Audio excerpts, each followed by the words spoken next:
Hey everyone, Ian Strucker here with the Remax Golfi team. Today we're diving into a pivotal chapter in Canadian history, the Great Depression of the 1930s.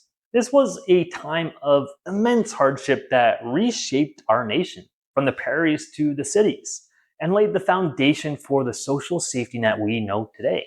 Let's explore how Canada was hit, the regional disparities that define the era, the struggles of urban unemployment and soup kitchens, and the lasting legacy of modern social welfare. Buckle up for a deep dive into the dirty 30s.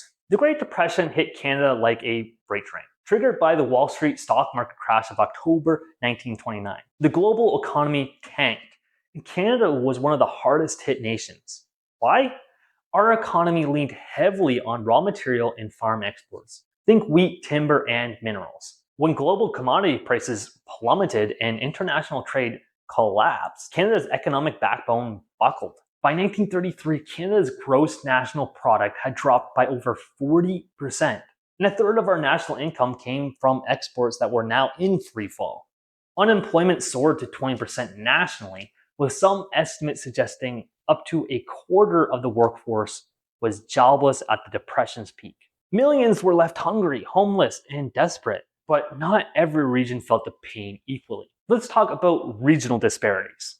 The prairie provinces, Saskatchewan, Alberta, and Manitoba, were hit hardest. The Dust Bowl drought turned fertile farmland into a barren wasteland. Saskatchewan, in particular, saw its income from grain exports drop by 90% in just 2 years. Farmers faced not just unemployment, but total ruin. Failed crops, foreclosed farms, and no safety net. 2/3 of the rural prairie populations ended up on government relief. Many abandoned their homesteads, with some estimates suggesting thousands fled the southern prairies for northern areas or cities like Regina and Calgary. This was the area of the Bennett buggy, cars stripped of engines and pulled by horses because farmers couldn't afford gas. A bitter nod to Prime Minister R.B. Bennett. Western Canada's resource-based economies like mining and lumber in British Columbia also tanked. Layoffs were rampant, and entire communities were left destitute. In contrast, Ontario and Quebec, with more diversified industrial economies, fared slightly better. They produced goods for Canada's protected domestic market, which cushioned the blow. Still, better doesn't mean good. Montreal saw nearly 30% of its population on relief by 1934, with French Canadians facing rates closer to 40%. The Atlantic provinces like Nova Scotia and New Brunswick weren't spared either.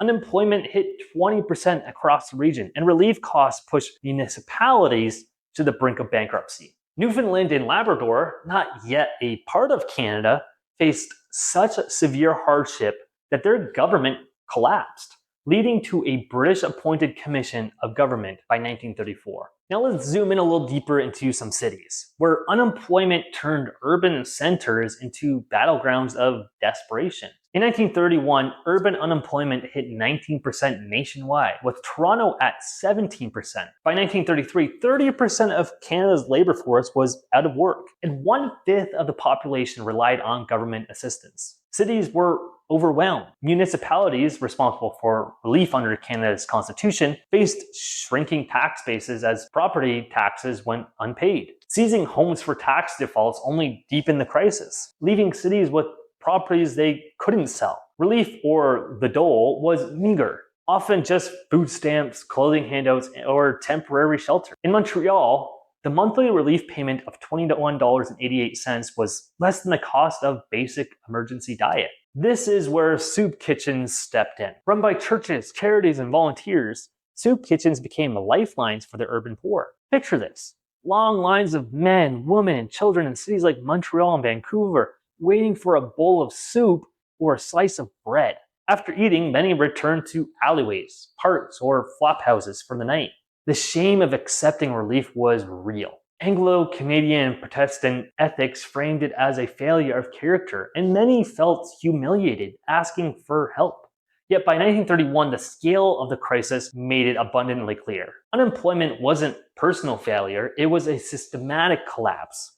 Still, cities like Vancouver resisted giving relief until desperation boiled over, sometimes into violent protests. The unemployed, organized by groups like the Workers' Unity League, clashed with police in events like Vancouver's 1935 Battle of Valentine-Pierre or the 1935 Regina riot, where a protester and a police officer lost their lives during the On to Ottawa trek. The federal government's response? Slow and reluctant. Both conservative Prime Minister R.B. Bennett and Liberal William Lyon Mackenzie King insisted relief was a provincial and municipal issue. Bennett's government did set up unemployment relief camps in 1932, run by the Department of National Defense. These camps offered single unemployed men work on projects like road building for a measly 20 cents a day. Conditions were grim, and the camps were often in remote areas to keep troublemakers out of cities. Protests like the On to Ottawa trek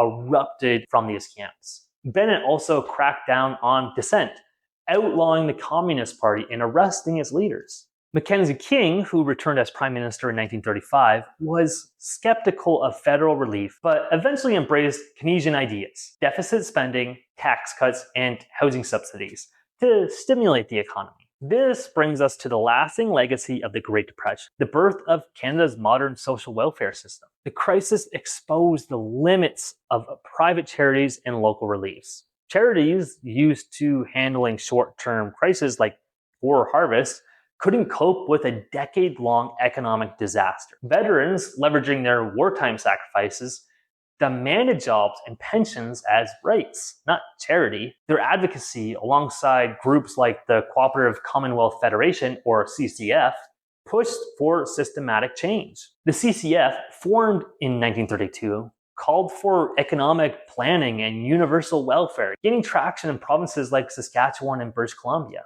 By 1934, Bennett's government passed the Bank of Canada Act, creating the Bank of Canada to regulate monetary policy. In 1935, Bennett introduced his New Deal, proposing unemployment insurance, a higher minimum wage, and pension plans. Constitutional challenges blocked much of it, but the seeds were planted.